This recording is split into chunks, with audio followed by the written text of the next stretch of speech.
A couple of weeks ago I made a video called Autotuned Ghasts, and now I'm going to take you behind the scenes of the making of that video. This is a suggestion from my channel member, Paragraph 8. Hey man!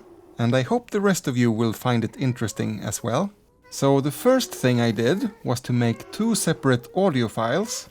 If you listen, you can hear both the ambient sounds now and the ghasts. And because I'm playing the Java version of Minecraft, we have all these sliders. So we can turn everything down except for hostile creatures. So now you can only hear the ghasts. And then I made a separate recording with only the ambient sounds, because we don't want that to be auto-tuned as well.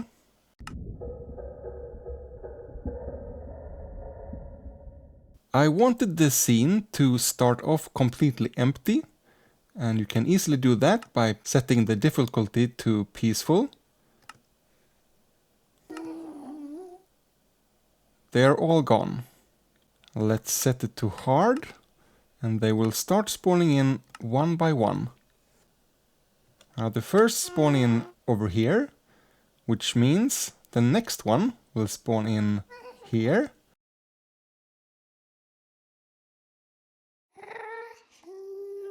There we go. And the next one over here, and so on. So eventually this place will be crowded with ghasts. And the way I could control that was over the hill here. I've set up two command blocks and an etho hopper clock in the middle to toggle between them. So I have 32 items in here, and once this hopper is completely empty, the block shifts to this side instead and spawns in a new ghast. This is the inside of the command block. Just summon, Minecraft ghast and the coordinates. And the other one, the same thing, just slightly different coordinates. So easy, even a command block noob like me could do it. And I just let the camera roll and recorded the audio just like it was in the scene.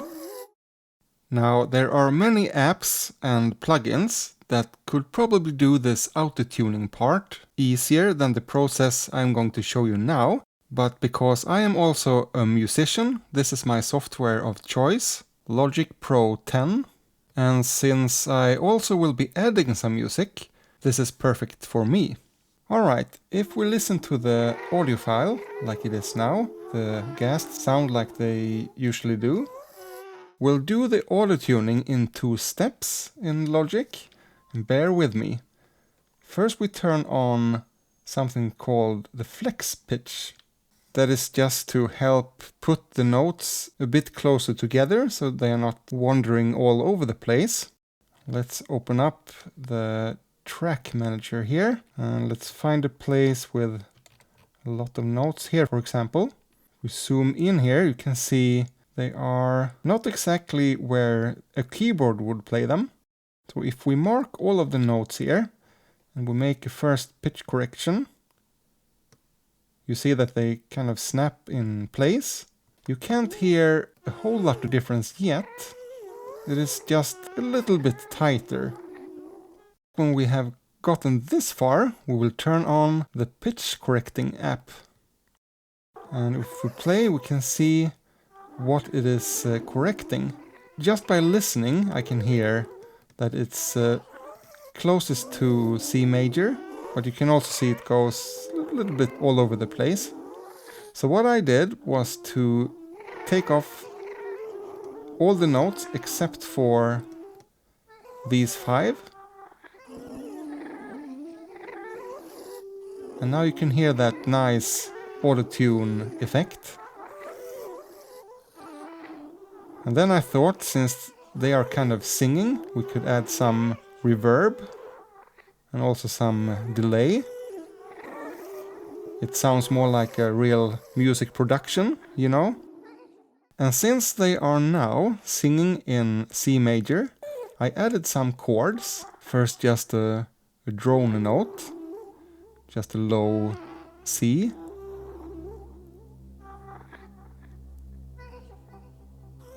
Oh yeah. And we have 2 notes. Let's actually look at this.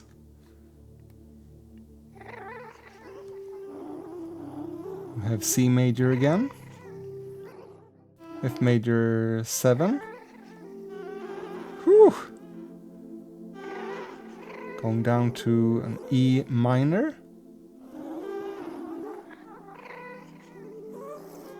G7 without the 3rd. And then C major in the end. It almost feels like a gospel song. So if you made it to the end of the video, I get chased by the ghasts, and I just quickly recorded a bass line.